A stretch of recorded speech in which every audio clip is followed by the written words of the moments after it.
నమస్తే. ఈరోజు రెండు కీలకమైన అంశాలని సిద్దిపేట జిల్లాకు సంబంధించి రెండు చాలా ఇంపార్టెంట్ విషయాలు మనం డిస్కస్ చేద్దాం.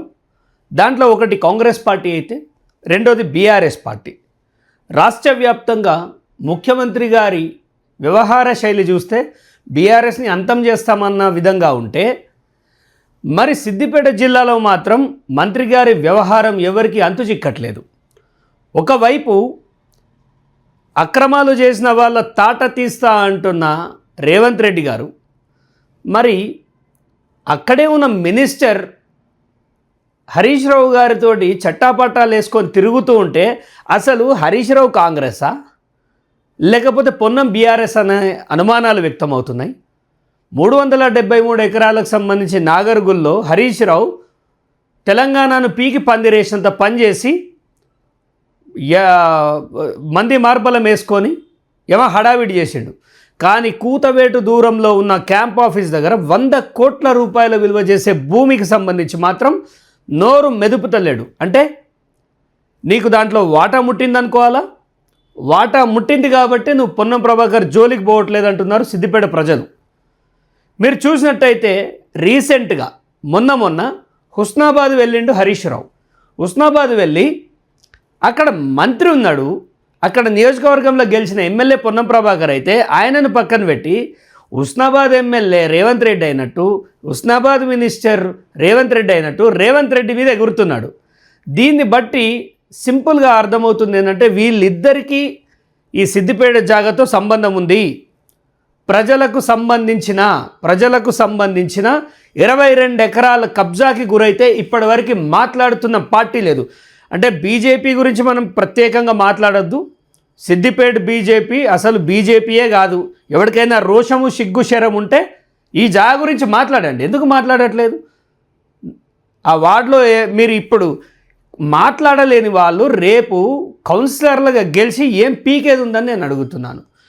అండ్ దీనికి సంబంధించి పొన్నం ప్రభాకర్ విషయంలో మా ఎమ్మెల్యే హరీష్ రావు గుడ్డోడు, మూగోడు, కుంటోడు అన్నీ అయిండు. నాట్ వాట్, ఆయన మెంటల్లీ ఫిజికల్లీ అన్ఫిట్ క్యాండిడేట్ అయిపోయాడు. కానీ నేను కాలేదు. ఒక కంటెస్టెడ్ ఎమ్మెల్యే క్యాండిడేట్గా ఉన్న నేను ఆ అంశాన్ని బయటికి తీసుకొచ్చిన, రాష్ట్ర ప్రజల ముందట పెట్టిన.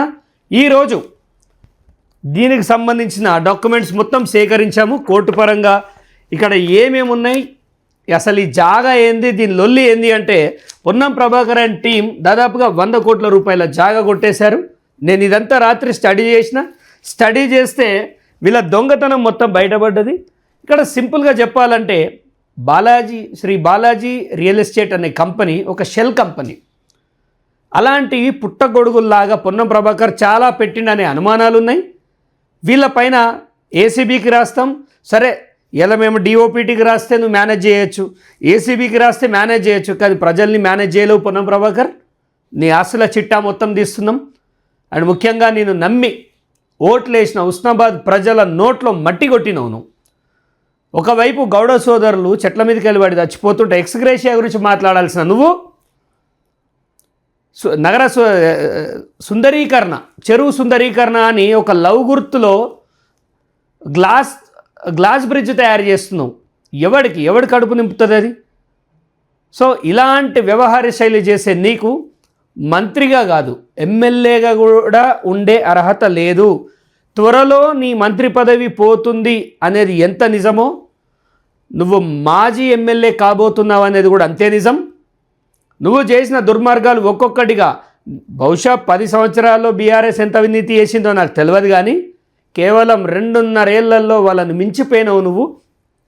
అయితే చాలామంది మన గౌడ సమాజం బిడ్డ, మన బీసీ బిడ్డ, నీకు పొంగులేటి సీన్ కనిపిస్తలేడా, రేవంత్ రెడ్డి కనిపిస్తలేడా, జూపల్లి కృష్ణారావు కనిపిస్తలేడా, చక్రధర్ అంటే వాళ్ళెవరు నా కాన్స్టిట్యున్సీ కాదు, నా జిల్లా మంత్రులు కూడా కాదు. నా కాన్స్టిట్యున్సీలో 100 ఎకరాల భూమి కొట్టేసినప్పుడు ఏదో పేపర్ కట్టింగ్ కోసము షోలు వేసే నాయకుడిని కాదు నేను. దీనిపైన తేడా తెల్లం కావాలి. కేటీఆర్ గారు కేవలం ఒక F1 రేస్, ఫార్ములా 1 రేస్ సంథింగ్లో ఒక 50 కోట్ల రూపాయలు గోల్మాల్ చేసిండు. అంటే ఇల్లున్న డబ్బు తీసుకుపోయి అల్లవెడితేనే ఆయన మీద ప్రాసిక్యూట్ చేస్తా అంటున్న ప్రభుత్వానికి మరి 100 కోట్ల రూపాయల భూమి కబ్జాలో సొంత కొడుకున్నాడు, సొంత అన్న కొడుకున్నాడు, ఈయనను ఎందుకు ప్రాసిక్యూట్ చేస్తలేరు? లోకల్లో ఉన్న ఛానల్స్ ఏం చేస్తున్నాయి, లోకల్ మీడియా ఏం చేస్తుంది? పిసిసి గారి గురించి మాట్లాడుతున్న బిగ్ టీవీ ఇవాళ ఏడవన్నది. అంటే 100 కోట్ల రూపాయల భూములు ఎవడు పడితే వాడు తినేస్తే ఊరుకోవడానికి మేము పిచ్చోళ్ళం కాదు. సిద్దిపేటలో దీనిపై బలంగా కొట్లాడుతాం. దాదాపుగా ఒక 50 మందిని నేను జమ చేసిన. ఈ 50 మందితోటి ఢిల్లీ వేదికగా ఏ రోజు పోవాలో మేము నిర్ణయం తీసుకున్నాం. ఇంకా కూడా సమయం ఇస్తున్నాం. పొన్నం ప్రభాకర్, మీ యొక్క వైఖరి మార్చండి. ఈ భూమి నీ అంతానికే ఉన్నట్టుంది. నీ పదవి బాగా ఇబ్బంది అవుతుంది. గతంలో పాపం బండి సంజయ్ గారు వాళ్ళ కొడుకు విషయంలో ఆయన చేయకున్నా కానీ ఆయన ఎంత ఇబ్బంది పడ్డాడో, కానీ ఇక్కడ నీ డైరెక్ట్ ఇన్వాల్వ్మెంట్ ఉంది. రేపు నీకు పొలిటికల్ ఫ్యూచర్ ఉండదు. నువ్వు ఈ మంత్రి పదవి పోయిన తర్వాత నిన్ను ఇంకా టైట్ చేసి పారేస్తాం. నిన్ను గెలవనిచ్చే పరిస్థితి లేదు. అండ్ నీ ప్రవర్తన ఇలాగే ఉంటే ఉస్నాబాద్లో చక్రధర్ గౌడ్ నీకు అడ్డంగా నిలబడాల్సి వస్తుంది. జాగ్రత్త. మరి సిద్దిపేటలోనే 17,000 ఓటు బ్యాంకును తీసుకొచ్చిన నేను ఇక ఉస్నాబాద్ పరిస్థితి ఏందో నువ్వు ఆలోచించుకోవాలి. అండ్ హరీష్ రావు ఒక ఫెయిల్యూర్ ఎమ్మెల్యే. ఏదో సీఎంని తిట్టినంత మాత్రాన నువ్వు సీఎంని ఎప్పటికి కాలేవు. హరీష్ రావు నీతో కాదు. 1939వ సర్వే నంబర్లో 800 గజాలు కొట్టేస్తుంటే నీకు చెవులినబడి ఊర్లో జరుగుతున్న అన్యాయాలు బయటకు చెప్తే నీ రాజ్యం ఇంత దౌర్భాగ్యంగా ఉందని ఎక్కడ ప్రజలు అనుకుంటారు, రాష్ట్ర ప్రజలు నోట్లో ఉమ్ముతారని చెప్పేసి నువ్వు ఇవన్నీ దాపెడుతున్నావు. కానీ నువ్వు దాపెట్టినా ఈడ నీ చెంచాగాళ్ళు ఎవ్వరు లేరు. ఇవన్నీ మేము బయటికి తీసుకొస్తాం. జిల్లా కలెక్టర్ గారు, ఇలాంటి మంత్రులు 2 ఏళ్ళు 3 ఏళ్ళు ఉండి వెళ్ళిపోతారు. దయచేసి మీరు ప్రజల కోసం పనిచేయండి. ఆ జాగ వదిలేయాలి. ఆ జాగ వాళ్ళకి అప్పచెప్పాలి. ప్రజల ఆస్తులు ప్రజలకు తిరిగి ఇయ్యకపోతే మీ ఊహకు కూడా అందని ఉద్యమం ఒకటి తయారవుతుంది ఆల్రెడీ. నీ ఇంటెలిజెన్స్ వ్యవస్థకు కూడా అది దొరకదు. అది అసాధ్యం. మిస్టర్ పొన్నం ప్రభాకర్, నీ పని మాత్రం మేము ఊరుకునేది లేదు. నీ ఆశకు మించి ఆస్తులు సంపాదిస్తున్నావు. నువ్వు ఎక్కడెక్కడ ఏం సంపాదిస్తున్నావు ప్రతి ఒక్కటి మాకు తెలుసు. 27 ఏళ్ళ మీ కొడుకుకి ఈ జాగతోటి ఏం సంబంధం?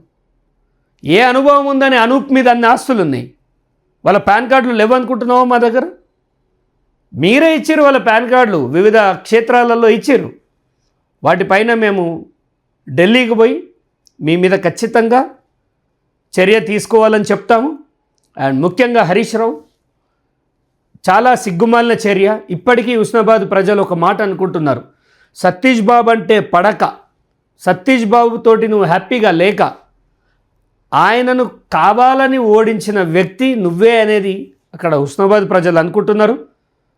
ఈరోజు సతీష్ బాబును ఎందుకు కాకుండా చేసి బీఆర్ఎస్లో పొన్నం ప్రభాకర్ని ఎంటర్టైన్ చేస్తున్నావు నువ్వు. మీ ఇద్దరు ఇంటికి పోయే సమయం దగ్గర పడ్డది. దాదాపుగా నా మాట మార్క్ చేసి పెట్టుకోండి. ఈరోజు 20 జూన్, 25 జూన్ నుంచి ఏదైతే ఎస్ఐఆర్ స్టార్ట్ అవుతుందో దీంట్లో 48,000 దాదాపుగా ఈ ఓట్లు దొరకవు. ఇవన్నీ దొంగ ఓట్లు. ఈ దొంగ ఓట్ల భాగవతం హరీష్ రావు సంగతి ఒక నెల తర్వాత ఈ రిపోర్ట్ వచ్చిన తర్వాత మాట్లాడతా. ప్రజలు గుర్తుంచుకోవాలి, హరీష్ రావు మన అవ్వ సుట్టం కాదు, మన అయ్య సుట్టం కాదు. 1,000 కోట్ల రూపాయల భూములు దోసుకున్న దుర్మార్గులు వీళ్ళు. సిద్దిపేటలో కూతవేడు దూరంలో 100 కోట్ల రూపాయల భూమి పోయినా అక్కడ ప్రజల భూములు ఎక్కించుకున్నా నీ నోరు వడిపోయింది. హరీష్ రావు ఎందుకు మాట్లాడతావు? నీ అంచర్లో కూడా నా మీదకి మాట్లాడాలనుకుంటే సిగ్గు శరం ఉంటే మీ జాగలు పోతే తెలుస్తుంది ఆ బాధ. మా అన్న దేవుడు, మా అన్న కాళ్ళు మొక్కుడు ఎందుకురా బాబు, కాళ్ళకి లీగిపోరి. మొన్నొకడైతే ఇంకా గలీజ్ మాట మాట్లాడిండు, అవసరమైతే మా అన్నదేదో చేస్తా అంటుండు. అరే మీరు ఏమైనా చేసుకోరా బాబు, మాకేందుకు పోయింది. కానీ జనం ఆ దుస్థితిలో లేరు, చెప్పులతో కొట్టే పరిస్థితి ఉన్నది. నా దగ్గర ఉన్న ఒక 4గురిని పిలిపించుకొని చక్రధర్ గారిని ఏం చేస్తావు, ఎమ్మెల్యేని చేయి అంతే. నువ్వు దిగిపో, మస్తు అయిపోయింది నీ వ్యవహారం. And Ponnam Prabhakar, this is a warning. నువ్వు క్యాబినెట్ మినిస్టర్విగా ఎవరివిగా చట్ట ప్రకారం పనిచేయి. నువ్వు రాజ్యాంగానికి లోబడి పనిచేయి. నీ పైన ఒక అద్భుతమైన శీర్షిక తయారు చేస్తున్నాం. నీ ఊహకు కూడా అందది.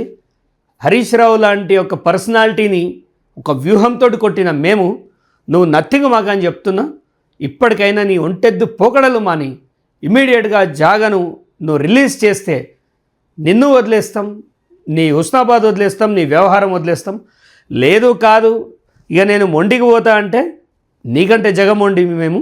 నువ్వేదో తెలంగాణ ఉద్యమంలో ఇంత పెప్పర్ స్ప్రేకి పోయి ఉద్యమం చేసినా నువ్వు అనుకుంటున్నావు, కానీ బీఆర్ఎస్ గవర్నమెంట్లో బీఆర్ఎస్ ప్రభుత్వంలో కొట్లాడిన వ్యక్తులం మేము. ముఖ్యమంత్రి రేవంత్ రెడ్డి గారికి కూడా ఒక అప్పీల్ చేస్తున్నా, ఈ జాగా విషయంలో ఖచ్చితంగా మీరు ఒక నిర్ణయం తీసుకోవాలి, లేకపోతే రాష్ట్ర వ్యాప్తంగా మేము దీనిపైన ఆందోళన చేస్తాం. ఈ పొన్నం ప్రభాకర్ అనేది ఒక చిన్న అంశం, రాష్ట్ర వ్యాప్తంగా మీకు ఇబ్బంది పెట్టే అంశం. ఖచ్చితంగా రేవంత్ రెడ్డి గారు ఇలాంటి దొంగల మాటలు పట్టుకొని ఎవరి మీద అక్రమ కేసులు పెట్టకండి. గత ప్రభుత్వాలు చేసిన తప్పులు మీరు చేయకుండా మీ పాలన ముందుకు పోవాలని కోరుకుంటున్నాను. అండ్ హరీష్ రావు గారికి మరొక మాట చెప్తున్నాను, ఈసారి సిద్దిపేటలో ఎస్ఐఆర్ తర్వాత నువ్వు నియోజకవర్గం మార్చుకుంటేనే మంచిది. ఇంకా కూడా పనికిమాలిన నా కొడుకుల్ని పిలుచుకొచ్చి చక్రధర్ గారిని ఏం చేద్దాం నువ్వు ఏం చేసేది లేదు. మహా అంటే ఏమన్నా ప్రాణహాని చేస్తావేమో, అది కూడా మా ఎంట్రుకతోడే సమానం. నువ్వు నన్ను మానసికంగా చాలాసార్లు చంపినప్పటికీ నీ పైన ఎప్పుడూ మా యుద్ధం కొనసాగుతూనే ఉంటుంది. ఒక ప్యూర్ పొలిటీషియన్గా ఆలోచించు, మంచిగా ఆలోచించు. అండ్ హుస్నాబాద్కి సంబంధించి మాత్రం పొన్నం ప్రభాకర్ పైన ఇక మీద వీడియోలు చాలా తక్కువ ఉంటాయి, యాక్షన్ ఎక్కువ ఉంటుంది. ఒక 50 మందితోటి ఢిల్లీ పర్యటనకు అన్నీ సిద్ధం చేసుకుందాం. మరి ఢిల్లీ పోయి మేము చేసే హంగామా నీ ఊహకు కూడా అందది. నువ్వు డిఓపిటీ మేనేజ్ చేయి, నువ్వు ఆఫీసర్లను మేనేజ్ చేయి, ప్రజల్ని నువ్వు మేనేజ్ చేయలేవు.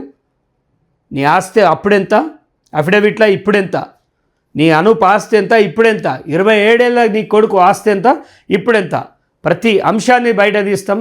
ఛత్తీస్గఢ్లో నువ్వు పోయి ఏ సోలార్ ప్లాంట్ పెడుతున్నావో అది తీస్తాం, నీ పౌల్ట్రీ తీస్తాం, నీ A to Z వ్యవహారాలు తీస్తాం. ఆల్రెడీ నీ పైన భారీగా పనిచేస్తున్నాం. చాలామందికి మళ్ళీ చెప్తున్నా, సిద్దిపేట జిల్లాకు సంబంధించి నా పోరాటం ఉంటుంది. రాష్ట్ర వ్యాప్తంగా మీరు గాడిదలు కాస్తున్నారా? పొంగులేటి సీను లొల్లి పెడితే ఆడ కూడా నేనే ఎందుకు మాట్లాడాలి? పొంగులేటి సీను వాళ్ళ నియోజకవర్గం మాట్లాడుకుంటుంది, ఆ జిల్లా పోరాట యోధులు మాట్లాడుకుంటారు. నాది సిద్దిపేట జిల్లా, సిద్దిపేట సంబంధించి అద్భుతంగా పనిచేస్తా. సిద్దిపేట జిల్లాలో ఎవడు భూ ఆక్రమణలకు పాల్పడ్డా అక్కడ పీడీ యాక్ట్లు పెట్టాలి. అక్కడ ఎవడెవడైతే భూమి దోపిడీ చేస్తుండో వాళ్ళ మీద పీడీ యాక్ట్లు పెట్టాలి. ముఖ్యంగా ఈ మహిళా ఆఫీసర్లు అనగానే కింద సిబ్బంది చాలా వాళ్ళను పట్టించుకోకుండా పనిచేస్తున్నారు. అక్కడ ఒక డైనమిక్ ఆఫీసర్లను వేయాలి. డైనమిక్ ఆఫీసర్లు అంటే కొంతమంది పొలిటీషియన్లు పిలిపించుకుంటారు, ఆ డైనమిక్ కాదు. అద్భుతంగా విజయ్ కుమార్ లాంటి అద్భుతమైన ఆఫీసర్లను వేయాలని కోరుకుంటున్నాను. Thank you.